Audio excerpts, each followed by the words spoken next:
Hey there, it's time to take the lead. Trust your voice, know what you need. Let's break it down. Welcome to Beyond Clinical Walls with your host, Dr. Bayo. Claim your life. Picture this. You thought you were prepared, good insurance, routine procedure, everything pre-approved. Then the bill arrived, $8,000. Your hands tremble as you read the statement. The same procedure that you thought your insurance company had promised to cover was now a financial nightmare. Today's guest has made it her mission to ensure no one faces these battles alone. If you are new here and you've landed on this episode, I'm Dr. Bayo, your health advocate and a board-certified family medicine physician in Nevada. I bring the work I do as a doctor with me on the news, on social media, and here on this podcast. I'm so excited about this episode because at the end of this conversation, you'll know exactly where to go to learn more about financial assistance, resources for how to negotiate medical bills, and the tools most people never hear about, including one website that our guest says every patient should bookmark. Today, I'm joined by someone who's changing how patients navigate healthcare costs. Christy Snodgrass is a registered nurse turned advocate and founder of Healthcare Reformed. After witnessing the burden our complex healthcare system places on patients and workers, she built a social media platform to raise awareness and share resources. Through Healthcare Reformed, Christy partners with organizations nationwide to advocate for patients and healthcare workers, to educate the public and push for policy change. With over 850,000 followers across platforms on social media and dozens of resources on healthcarereform.org, she helps patients lower hospital bills, fight insurance denials, and access vital mental health support. Before we dive in, I want to be completely transparent. You'll hear about many companies and organizations today. No one is sponsoring this episode. But I've invited our guest to be here because she's got amazing tools and resources you should know about so you can navigate our complex healthcare system. Christy, welcome to the show. Thank you so much, Dr. Bayo. It's so nice to be here. The first thing that I love to do is do rapid fire questions. Are you game? I'm game. Let's do it. Let's do it. Okay, so the first one is, what made you decide to become a nurse originally? So originally, I had quite a few family members. So all of my paternal and maternal grandparents had cancer. And unfortunately, I lost all but one to cancer. So that inspired me to go into nursing. Seeing the care that they received at the end of their lives was really inspiring to me, and I wanted to do it too. Oh, that's hard. A lot of us who go into healthcare, there's that story, there's that person, something that drove us into helping more people. So I appreciate you sharing that. What do you order at a coffee shop? What's your go-to drink? So I love anything horchata. So I will order like a cinnamon horchata or a cinnamon dulce latte. It depends on what they have. But if they have anything with cinnamon in it, I'm ordering it. I love it. And during fall, I think I gravitate to cinnamon even more. It's like my Yes. go-to. Cinnamon, Yes. nutmeg, the spices. Yeah. Love Oh, it. yes. And just the smells, the whole thing, I'm Mhm. like, I'm in 100%. Yeah. Your go-to advice when someone says, I can't afford this treatment. There are resources, there are organizations, there are options available. It all depends on what you can afford, but the notion that you just have to pay it and you don't have any other option is just not true. What's the biggest myth about medical billing that you hear all the time? So, since I am chronically online, like many of us, I see a lot of social media influencers, particularly financial influencers, who are well meaning, who give like these quick tips. And it might be something like, oh, just ask for an itemized bill and your bill will automatically go down. It's a great tip for a process, but there's no one surefire way to lower your bill. And you really need to know what all of your options are to be able to know which direction to go. If you could get everyone to understand one thing about healthcare costs, what would it be? That doctors and patients, or clinicians and patients, are not adversaries to one another. There is this ongoing narrative in the media and, circulates within healthcare that It is the clinicians who are driving up the cost, or it is the patients who won't pay their bills or can afford their care that are driving up our costs. And it's just not true. If you look at our healthcare system, the thing that's bogging us down the most is that there are tons and tons and tons of middlemen in our healthcare that are all grabbing a piece of the pie. And it's made our healthcare so unaffordable that neither clinicians or patients are getting the care or treatment or payment that they deserve. And what's one helpful resource every patient should bookmark? So I am very, very biased, but I have my website, which is healthcarereform.org. I don't do anything, sell anything, nothing on this website. The only thing that I do on my website is categorize resources for patients, and the large majority of them are all free. So it's a list of nonprofits and other organizations who are helping primarily with healthcare costs. Fantastic. All right. Well, thank you for playing that with me. Let's get into the conversation. And I'm really excited for the listeners to learn more about you personally. And you already sprinkled in, your drive and your love for giving back into healthcare, as well as why you became a nurse. So I want to go a little bit deeper into the background of where you are today. What brought you to founding healthcare reform? Yeah. So, like I said, I went into nursing to become a cancer nurse. I actually was so excited about this that I decided to graduate high school early. So, I graduated on a Friday and I started college that same Monday. So, I had a weekend break and then I started college to become a nurse. And I finished real quickly. I applied at one of the best hospitals in my semi small town. And I was against 60 other applicants. They put me through rounds and rounds of interviews, and they just held themselves out as one of the best hospitals out there. They were looking for the cream of the crop, and I wanted so badly to impress them and say that that was me, right? So I jumped through the hoops. I got hired, and my first day on the floor, they end up sending me to a floor that I wasn't hired to. It was a completely random floor, and I'm like, "Hey, sorry, I don't belong here. This is not the floor that I was hired to." Come to find out that they actually did not have enough experienced nurses in the hospital for somebody on my floor to have the knowledge to be able to train me. So that was my first indication, my first red flag that, oh man, like the turnover is really high in this hospital if there is a floor that doesn't have a nurse experienced enough to train a new nurse. And after that, I kind of went through a series of events where I understood why the turnover was happening so quickly in the hospital and why these nurses were getting burnt out. And when I eventually got to oncology, which is what I was hired to do, I realized how spread thin these nurses and doctors were and how just taxing it was on their emotional well-being that we are servicing patients from at-risk demographics, from lower income demographics, and they were coming to us, getting diagnosed with cancer, and then not being able to afford their care. So we would see them literally for months on end just whittling away, trying to access the care that they needed, and they couldn't do it.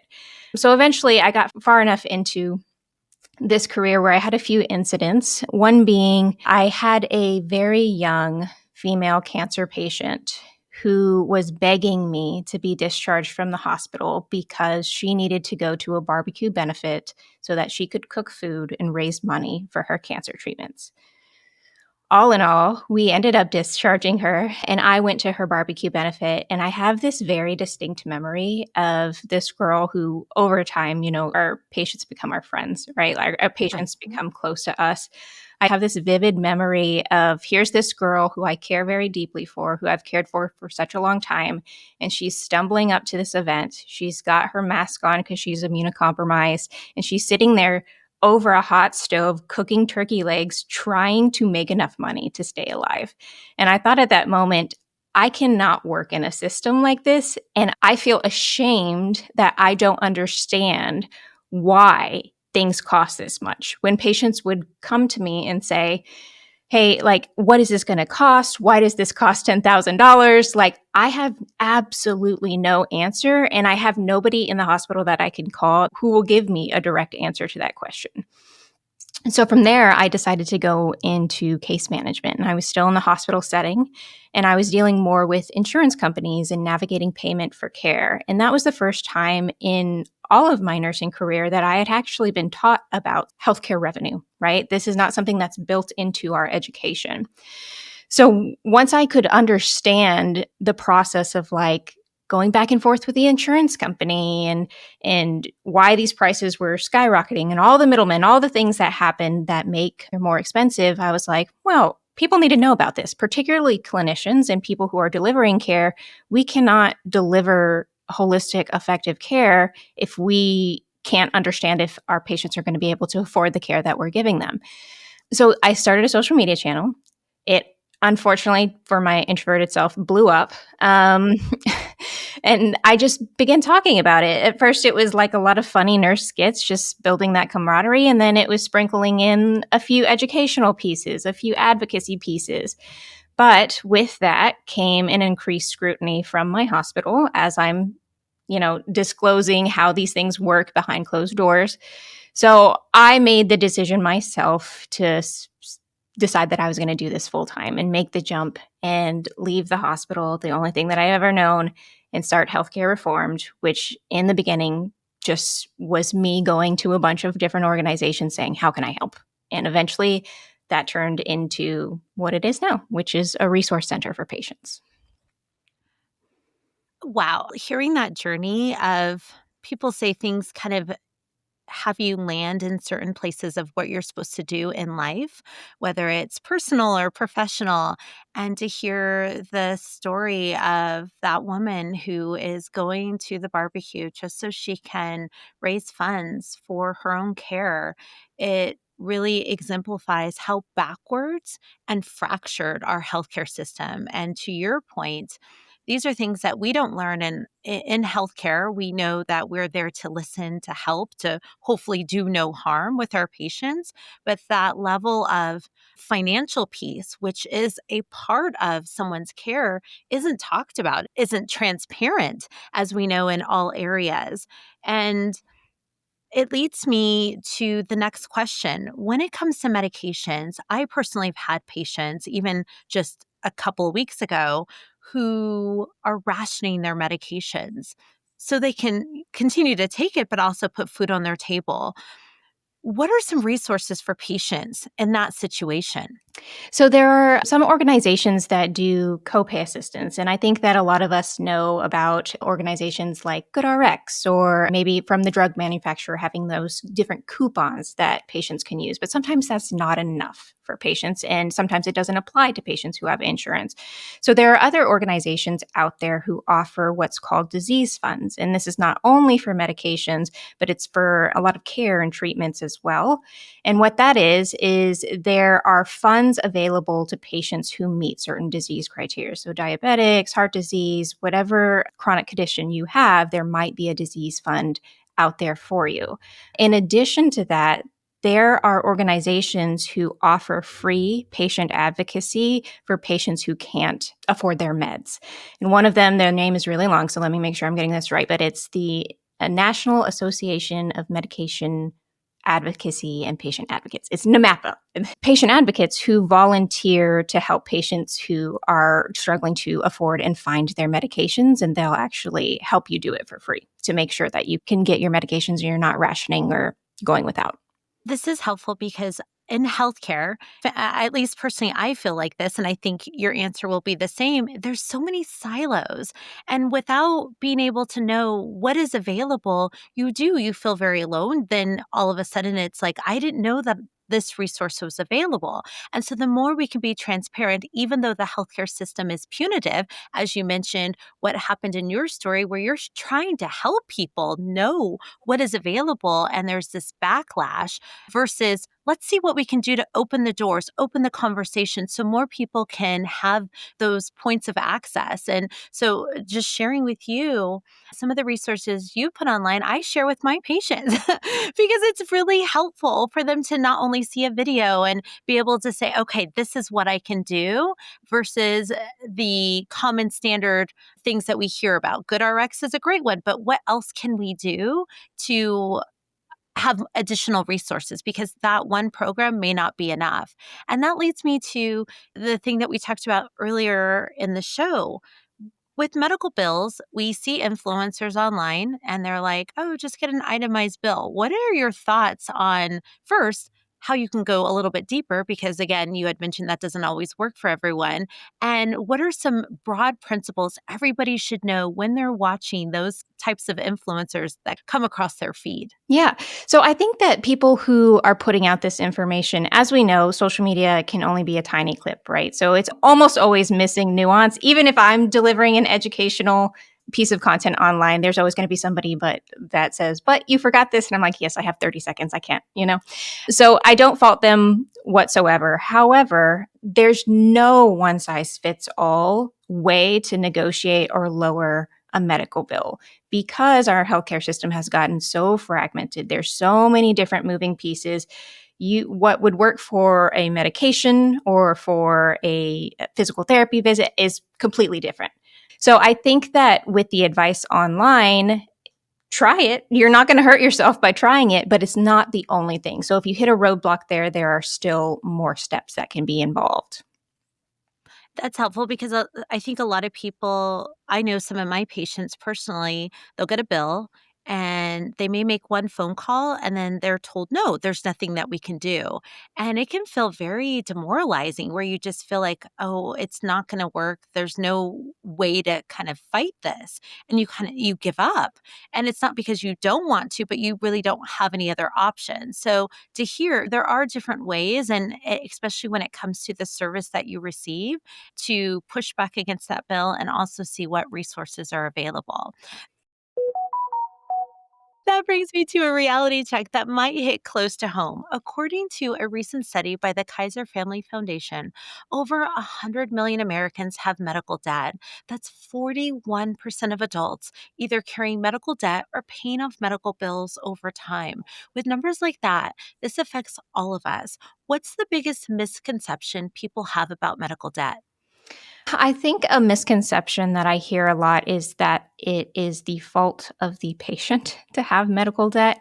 Sometimes the feedback that I hear from people who have not personally experienced it is, well, if you have medical debt, why didn't you get a better insurance? Or why didn't you do XYZ? It's almost always like you should have done something different if you didn't want to get in this situation. One of the things that I don't think that people know is that what is available healthcare wise to a patient is vastly different across the country. Me in a tiny town in Texas is going to have a very different level of access to health insurance, to providers than somebody maybe in a large city. So saying that it's the patient's fault for incurring medical debt or they should have just gotten a better insurance plan, people don't want to get sick, right? It's one of those things that you can't avoid that debt even if you wanted to. And you can't avoid the resources as far as what insurance plan you can afford, what offerings are available in that insurance plan. And no one has a crystal ball to know what you might face in that year. So you're just doing all that you can in hopes of trying to provide that protective piece. But as you mentioned, it's hard to know what's to come. And so leaning into how you can utilize those resources, but we don't know about it if we don't talk about it. And that's why I'm so excited today to highlight that. I want you to talk about NeedyMeds, which is a fantastic clinical research tool. I think this is a perfect segue into what we're talking about. So, NeedyMeds is like one of the many resources that I use on my website. When you are hit with an unaffordable medical bill, there are several things that you can try. The first thing that I would do is see if that medical bill qualifies for any charity care program. So the ACA in 2012 put out a mandate that said that all nonprofit hospitals have to offer financial assistance programs to patients who cannot afford their bills. Since then, a lot of other entities, for-profit hospitals, individual medical centers, imaging centers have adopted these programs as well. And the piece of this that's missing is they don't always tell you that they have these programs or that you qualify. So you have to ask. We found that only 29% of eligible patients actually get the discount. And that is because the other percentage of patients, 70+% of patients, are not asking for it. So it's not being presented to them. So before we do anything else and get into the nitty-gritty, the patient can call and ask, do you have a financial assistance or charity care program? Let's go ahead and see if that bill can be written off or discounted on the front before you go into all the negotiation. The next thing you can do is get an itemized bill, right? You're going to get an itemized bill. You're going to see what you were charged for. Almost a third to some say over 50% of medical bills are inaccurate. As we know, medical billing is insane and requires 50 different codes. And, it's almost impossible to get these things right with how insurance wants us to code them. So a lot of them are inaccurate, not even by our own fault, but just because it's so confusing. So when a patient gets an itemized bill, they can go through it and say, okay, oh, I was charged twice for a service that I only got once. Or what is this? Did I really get this service? And then go through and make sure that that bill is accurate. And if it's not, then we can go back to the provider and say, hey, actually, I didn't get these things, or this is not accurate. Can you change this to what is accurate? So that's the next step. If everything is accurate, then you can start to compare prices. And let me preface all of this by saying that this is a complicated process, and most of these patients are sick, and it's difficult to do all these things.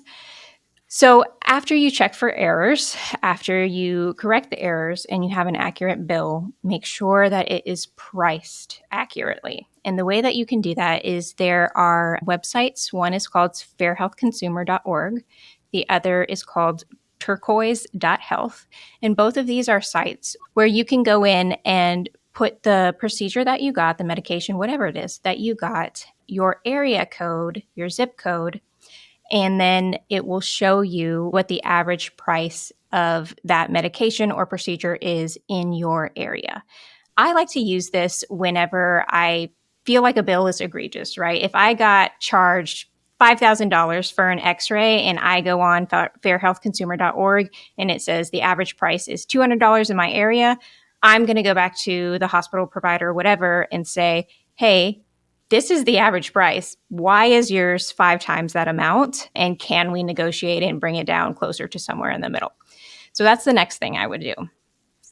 After that, another thing you can do is to make an offer to the hospital. You can tell the hospital and or provider, I can pay this amount today if you close out my bill. And I've negotiated a lot of bills on patients' behalf. And that's one of the things that works is just saying, I have $750 today in my pocket. If you want it, you got to take it now or else I can't pay this bill ever again. This is what I have right now, right? So, and that's just kind of like a cash pay right now discount. Some providers will take that, some will not. If you're having trouble negotiating, I recommend escalating. So the people on the other side of the billing department don't always have the authority that's needed to be able to negotiate bills. So what I like to do is I'll do a little bit of internet sleuthing or whatever I need to do to figure out who is the manager or the director of billing. And then there is a website called rocketreach.co. And you can put in their name and you can mostly find emails for people. If the provider's office, if the billing office does not want to give those to you willingly, you can find emails for people. You can CC them on an email and say, hey, why is this pricing incorrect? Why is it overinflated? Whatever. And then try to negotiate that way. I do recommend that you catch more flies with honey, right? A lot of patients come into this frustrated, understandably angry, and they want to know, like they're ready to go. They're ready to go up to battle. I've found that if you enter into a conversation with a billing department, anybody with that attitude, it's going to be immediate shutdown, right? So if you come and say, truly, I cannot afford this, can't make this payment, but I want to get you paid. I want to pay what is fair to you. They're more likely to enter into those negotiations with you. The other thing that you can do is what I mentioned earlier are disease funds. There are tons of organizations who are opening up funds for patients, insured and uninsured, who just can't afford the cost of their care. I have one called Patient Advocate Foundation Disease Fund, and it's a group of all the funds together, so you don't have to be going to all the other websites to see if you might qualify for something like that. Of course, they do have certain qualifiers, but that's an option as well. These are tangible resources that you can make real change with your bill. It's not talked about. And so, as you were sharing all of these resources, I just kept thinking about, imagine that you are at a restaurant. And when you get your bill after you've had this lovely meal, you check, did I get charged for an extra soda, or did I get charged, for an extra salad? And the same thing applies when you have your medical bill, because mistakes happen. And sometimes it's not because of something egregious. Maybe there was just a duplicate. So just to be able to identify that could also reduce your overall costs.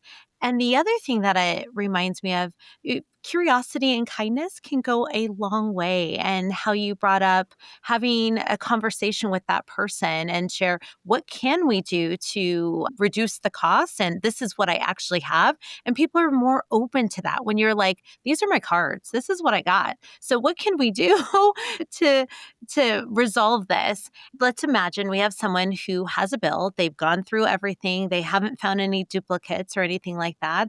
They've reached out to the billing department, haven't been able to make as much headway as they were hoping. And now they're really met with fighting the insurance company. And that can be frustrating in itself when you're like, I just paid my premium. I just pay my monthly. I do all the things that you've asked me to do, but you're not meeting me halfway. What can patients do when their insurance says no? Yeah, so there are appeals that you can do. There are processes you can go through, but I do want to mention that at some point when a patient hits the wall, it's good to have help from somebody who knows how to do this. So there are organizations out there where if you went through the whole nine, you did all the negotiation, nobody's budging, your insurance doesn't want to pay, you probably at that point need somebody who knows what they're doing to step in on your behalf, like somebody who knows how to work with insurances or negotiate with providers.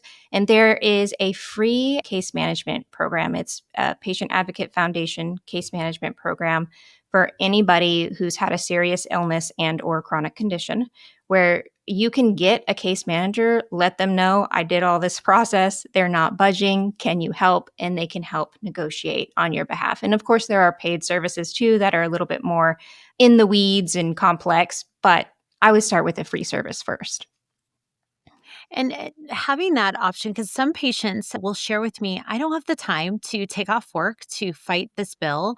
And it's not going to help me actually spend less money. If anything, I feel like I'm spending more money by trying to fight this bill. So, starting with a free resource that is available, and if you have to escalate it to a paid resource, it's just lovely to hear that there are things that you can do that can help you fight back. And when I talk about the system and how fractured it is and how difficult, sometimes people want to know, what are ways that I can join forces and be a part of this advocacy work? Because a lot of us, when we get into it, we're like, we want more people to know how we navigated this system. What are some tips or some resources that people can join to be able to help even more people? Yeah. So, one of the first things that I noticed when I left the hospital is that not only is healthcare fragmented, but actually the advocacy space is pretty siloed as well. I believe that everybody is doing their best to manage this problem. But I think when people get into advocacy, one of the first things they want to do is they have a passion, right? They have a specific issue that they want to address, and they end up going to start their own thing to address that thing. And that's wonderful. But there are tons of organizations already out there to where if we can concentrate our power into these organizations who already exist, ones that we already believe in and align with, it's much more effective. So if people want to get involved into advocacy, I highly suggest just getting on Google or even LinkedIn. I was super against LinkedIn because I was like, well, I don't know. It's just a platform that I just didn't want to be on for a while.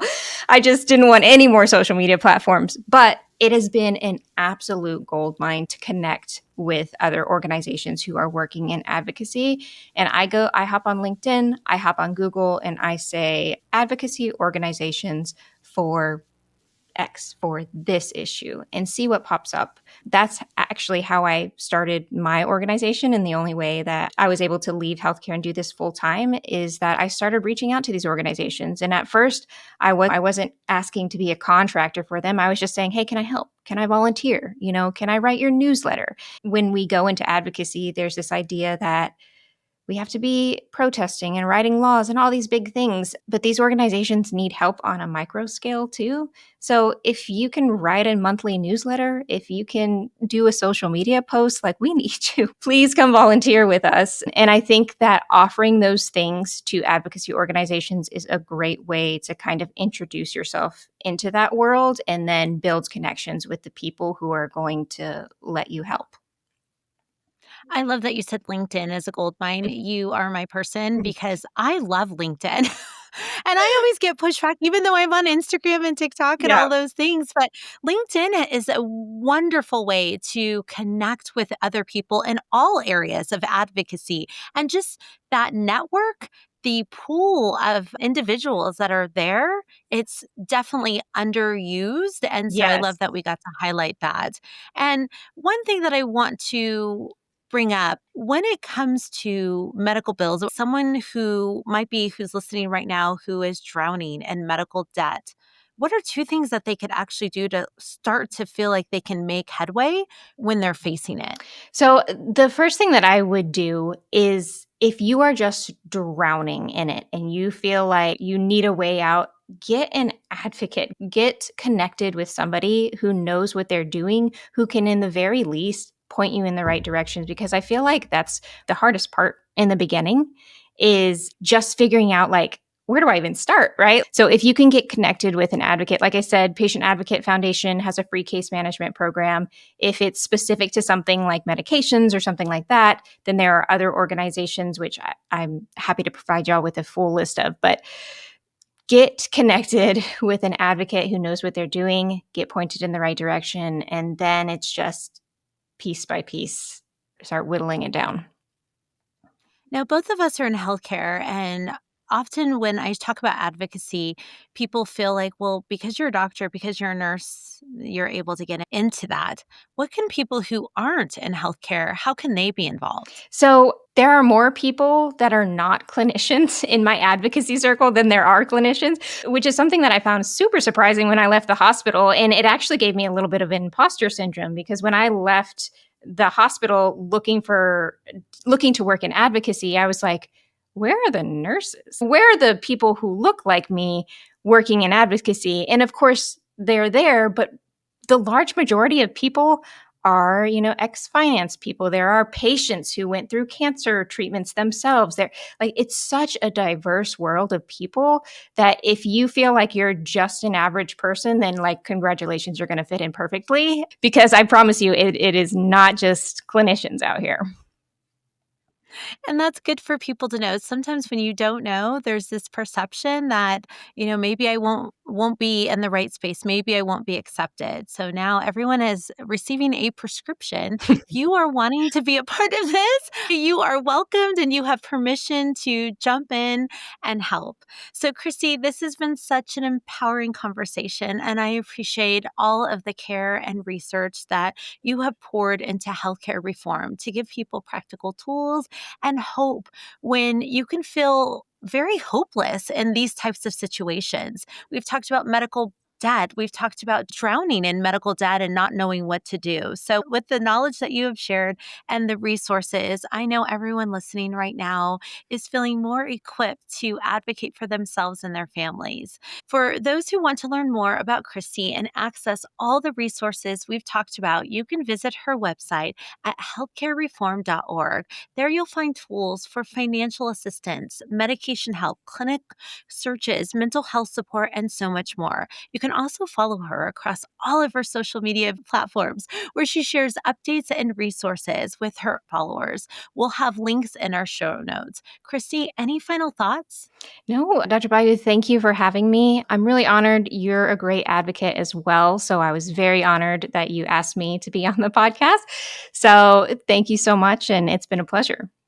It has been a pleasure to have you on the show, and I hope you come back because there's more people we can help. And I just want to continue to have this conversation because the more people we can reach, they can know that they're not alone. So thank you again for joining.